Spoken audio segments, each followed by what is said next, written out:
Joining us now is MackWood. Him and his team came in second place in the Fortnite Champion Series, North America East region. The team of Vinny, MackWood, Zexro, and Young Calc won $75,000 by placing second. You are also in the exact same location as we just talked to Zexro, and we just found out that you guys are actually roommates. When did this happen? So we moved in together after we won trios, and we've been living here for 2.5 months in Ashburn, Virginia. So it's pretty exciting. And what does that do for scrimming, for practicing? Does it level up your game? Do you feel like you're more of a cohesive team now that you live together? Oh, 100%. Just being around each other every single day and like going out to do basic things like shop together and just live together really brings you like together as a team, and you understand each other more just as people, and you just overall compete better. So it's just like so much different, so much more competitive. You know, MackWood, it's always interesting when people move in together, right? When you get new roommates, now it's like you have limited space, and now you learn so much about the other person. Yeah. We know you guys have chemistry in the game, but do you get along with Zexro and teammates now that you spend so much time with them? Yeah, we're just like any other people. Like we have our fights. I mean, some have been pretty interesting to the point where we almost split because of it, but Really? Yeah, actually. So can you give us an example? What happened? Okay, so if we're scrimming and someone makes just a simple mistake, but it's the same mistake that we make over and over and over, we'll just get so frustrated, and then you're around each other for 6 hours a day almost, and sometimes you just snap, but it's like you got to have the just the mentality for it all and bring it back together and be able to be serious when it's time to compete. And at the end of the day, like when you win big, or even when you do bad, it's all love. So it's it's great. I do want to ask, Fortnite it's become such a big part of pop culture, and obviously it's one of the most viewed and paid attention to esports in the entire industry. Do you sort of feel that pressure on yourself as you're competing for these massive prize pools in front of thousands of people online? Yeah, especially having my own following. Like I have 40,000 followers on Twitter, and when you do bad, it really affects your mentality, and you're always looking forward to the next one, because it's for me personally, tournaments are all about proving yourself. We won trios. I'm all right, we did great then, but it's all about the next tournament. It's always about what's in the future, and getting second place in squads. It always just reminds you of how good you actually are. But there's a lot of pressure, especially when you're signed under a team like TSM. It's definitely there. Yeah. So we just talked to Zexro about this weekend. I want to ask one of the questions Arda asked Zexro. Walk us through what it was like to prepare for this weekend and sort of going in and how you felt you did. Going into this weekend, I mean, it was a lot of scrimming, honestly. Even though we're in a house to practice, I don't think we practiced as much as we should have. We were not even in North America for a little bit. We actually went to Sweden to compete for a DreamHack tournament, which is super good. Unfortunately, neither me or Zex did that great, but I mean, preparing is tough. I think we definitely, if we could have put in just that extra work, we definitely could take it at home. We just made some stupid mistakes in the finals in 2 games, but yeah. So it is what it is. So the timing was unfortunate for the DreamHack Winter event a week before this tournament, the Fortnite Champion Series. So as a team, do you become more selective which events you attend in the future? Does Fortnite Champion Series become the singular focus and all decisions revolve around that? Yeah, actually, it's always about the official Fortnite tournaments. So those are all the huge money prizes and what actually matters for your placements in the game. But an example of that is I just got invited to a tournament in Tokyo, Japan, which would be it'd actually be tomorrow or something. It was in the next few days. But I had to cancel that because Winter Royale just got announced, and I have to be in North America to compete with my teammate Calc. So that's unfortunate, but. Let me ask you about Calc being on the team. I mean, I know it's very common in duos and squads that, players from different organizations or represented by different organizations will be competing together in Fortnite. And you guys have a lot of great chemistry, especially in squads. We saw you guys working very well together. My first question is there any, because there was other TSM players that were playing on other teams in this competition as well. Is there any communication from TSM to say, look, we would prefer this be an all TSM team, or is that completely up to you guys? It's actually completely up to us. TSM's super cool about it. There are players that could probably fit well with us, but Calc is just like in game. He's just a different level. He's super good. He's super funny. He's an interesting kid for sure. But TSM, they don't actually care. We're like one of the teams that's like mostly TSM. So people refer to us as the TSM squad. There's no other team that really has like one dominant org on the team. So like Fortnite's just kind of, it's whoever you fit well with, and they support that. So it's nice. I want to read you a tweet. I asked Zexro's opinion, and he seemed a little bit, he's like, I don't really have a strong opinion on this, but you seem to. Your tweet says, Xbox and PS4 have the same prize pool as PC. This must be a joke, and a lot of ha ha ha ha ha. Yeah. Why is this such a big deal to you?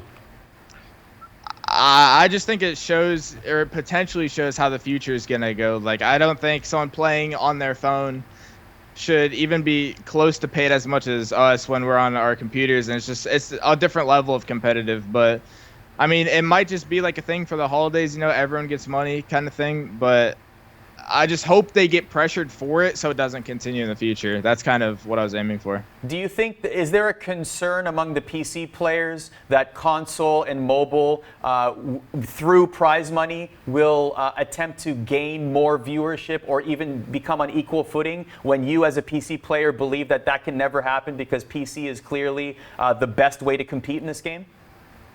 No, I don't think they really have a shot. I mean, they do have their own tournaments, but like I've never even watched one, seen any commentary on one or anything. I've never even seen the standings for one. I just know they exist. I just don't think the game even looks the same or feels the same, so I don't think it'll ever get to that level. It's something that Epic has been pretty widely criticized for, is sort of pandering to the casual player more than the competitive player like yourself. But obviously the Fortnite Champion Series has been something that, since bringing in Nate Nancer, the former commissioner of the Overwatch League, that they've really focused on and tried to make a little bit more competitive. Do you feel like the last 6 months of Fortnite has been a little bit more focused on people like yourself rather than the casual, or do you think it's about the same where we were prior to the World Cup? I actually do think they're doing a better job of towards competitive. Like the championship series is like, in a game like this, it's pretty much all you could ask for. It's like weeks and weeks of top of the top competition leading like all up to the season final, which always like has a lot of hype to it. So I think they're doing a great job. Like I think Fortnite hit like 300,000 viewers just on Twitch alone for the championship series. So I think they're realizing now that competitive will carry the game in the future. How much would you prefer to compete online throughout the year, and how much would you prefer to compete in LAN throughout the year? Online's always super nice, but it's like some people have better setups. Some people, feel more comfortable and like they're on their setups at home. And I think it's better to have an equal playing field. So be on LAN, like everyone's on a new setup, everyone's on the same ping, the same lag, like it's all the same. So it's definitely more competitive, but some people would argue that online is better because like you're comfortable in what you play with every day. But I think LAN is better. Describe to me your perfect official Fortnite tournament schedule for a year. Like, would you be competing in a LAN tournament somewhere in the world once a month or once every 4 months? Like, what would be optimal for you as a competitor? Me, with just having a lot of time on my hands, I would like it to be every month, like like a week tournament, and then like a big final. That'd be super cool. But I think like optimally, I think it should be like every 6 months. So half of a year, there should be a big tournament, kind of like that. One thing Jacob mentioned, the whole balancing of the casual fan versus the top competitive player. And in the past, we have seen major changes to Fortnite happen before major tournaments. It's been a little bit better since, but that's still always a little bit of a concern. For you as a top competitive player, how much time would you want on a major change in the game before you go into a competition where there's money on the line? I think Probably like a week. I think a week is all we need. A week of just 6 hours a day. Always using that just to get comfortable with it. I think a week is all you need. Where do you think so? So when you look back on this past weekend, you and your team came in second. You had 2 victory royales. You had a lot of eliminations, especially in game number 1. What did you take away from this weekend? What are some of the things that you look back on and say, you know what, we should work on this? Getting in team slumps. Like after we won our first game, we were so hype, and then we dropped into game 2, couldn't find any storm surge, and like we just died like a flat 0-point game, and then our chemistry was kind of down after that. Even coming off of like a hot win, we were just all super sad and upset. Like, oh, someone should have done this, and this would have happened. And then like after that, we got into another bad game, so it like completely ruined our chemistry. But like we got it back going. But I think if we could fix those team slumps, we'd be perfect. So I want to ask this. You mentioned the Winter Royale. We anticipate that there will probably be news in the next few months about what 2020 looks like for the Fortnite competitive scene. But what's next for you? Like, what are you looking forward to in the next couple of weeks with your teammates and also playing in a different format? What's important to you moving forward in the next few months in Fortnite? All we know for sure is Winter Royale just got announced. So it's duos. It's a 3-day competition with like, I think it's like $15 million, but it's split heavily. Like you said, like all players get like the same amount of money. But that's all they've announced, so that's all I'm focused on right now. So MackWood, Zexro, and Vinny, all with TSM, along with Young Calc with Vanguard, came in second this past weekend in the Fortnite Champion Series. MackWood joining us right now. MackWood, very much appreciate your time here. Yeah, thank you. Thank you for having me on. It was great. So we dove into a lot this week. League of Legends, Overwatch, Tekken, Smash, so much more. We even had great interviews revolving the Fortnite Champion Series with Zexro and MackWood. But our next stop, Jacob, will be Los Angeles. Capcom Cup, ESPN ESPORTS, the official pre-show on Saturday and Sunday. Biggest thing you're looking forward to this weekend? I'm really excited about the Last Chance qualifier on Friday. I think that there are a lot of great competitors in there, previous Capcom Cup champions, by the way, that are in that qualifier. I'm really excited to see what players make it out of that and make it into the final event on Saturday and Sunday. So it should be a really exciting time. I'm very, very stoked heading to Los Angeles this weekend. So our pre-shows this weekend, and again, it is the official Capcom ESPN Esports pre-show. That's going to happen on twitch.tv/ESPN Esports. Daniel, Colette, and Sajam have preview content leading up to the weekend over on our YouTube channel, youtube.com/ESPN Esports. That'll do it for us. He's Jacob. I'm Arda. We will see you in Los Angeles.